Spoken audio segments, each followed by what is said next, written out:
Muling nagkaroon ng bakbakan sa Maguindanao del Sur ang dalawang magkalabang MILF Field Commanders. Yan at ang iba pang mga rumarapidong balita mula sa probinsya, hatid ng iba't ibang istasyon sa ilalim ng MBC Media Group.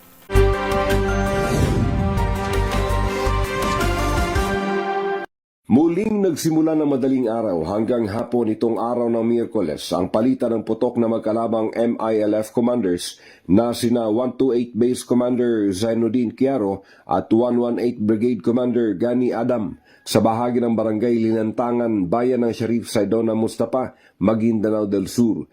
Ang maghapong palitan ng mga automatic at single shots ay nagbunsod muli ng mga paglikas sa mga residente.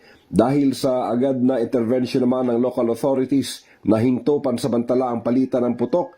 Nasa area na ang mga concerned local officials ng Sharif Saidona, military and PNP at ng MILF CCCH, ganun din ng Task Force Itihad. At pansamantala namang isinara ng military at ng PNP ang National Highway para sa kaligtasan ng mga motorista.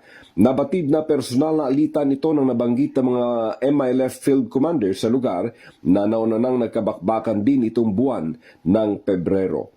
Para sa MBC TV Network News, RH19, June Di Makutak, una sa Pilipinas, una sa Pilipino. Nagkarambola ang tatlong motorsiklo na nagresulta ito ng pagkasugat ng isang driver na naganap 1:40 nitong madaling araw ng Marso 5, 2026 sa kaba ng National Road, Barangay Santa Lucia, Samal, Bataan.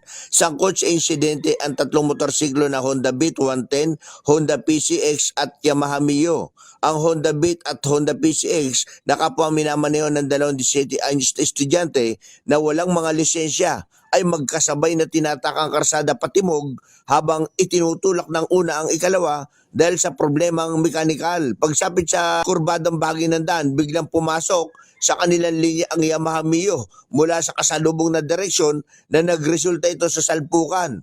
Dahil sa insidente, nagtamo ng malubhang pinsala ang driver ng Yamaha Mio at agad dinala sa Bataan General Hospital para sa agaran lunas. Minor injuries naman ang tinamo ng dalawang minor de edad na driver. Nasa kustodiya na ng Samal Municipal Police Station ang mga sangkot na sasakyan para sa kaukulang disposisyon. Para sa MBC TV Network News, RH37, Danny Kumilang, una sa Pilipinas, una sa Pilipino.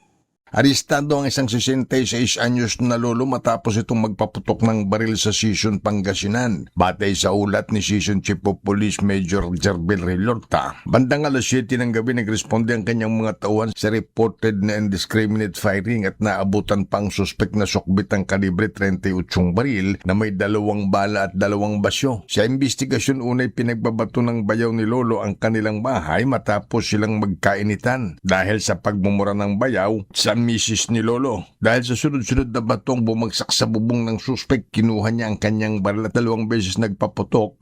Ngunit agad siyang nai-report sa PNP. Kasong paglabag sa Republic Act No. 11926, an act of finalizing the willful and indiscriminate discharge of firearms, at paglabag sa Republic Act 10591, Comprehensive Firearms and Ammunition Regulation Act, ang kinakaharap ngayon ng akusado na kasalukuyang nasa kustodiya ng Sison Police Station. Mula sa Action Radio Pangasinan para sa MBC TV Network News, ito si Freddy Fajardo, RH38, una sa Pilipinas, una sa Pilipino.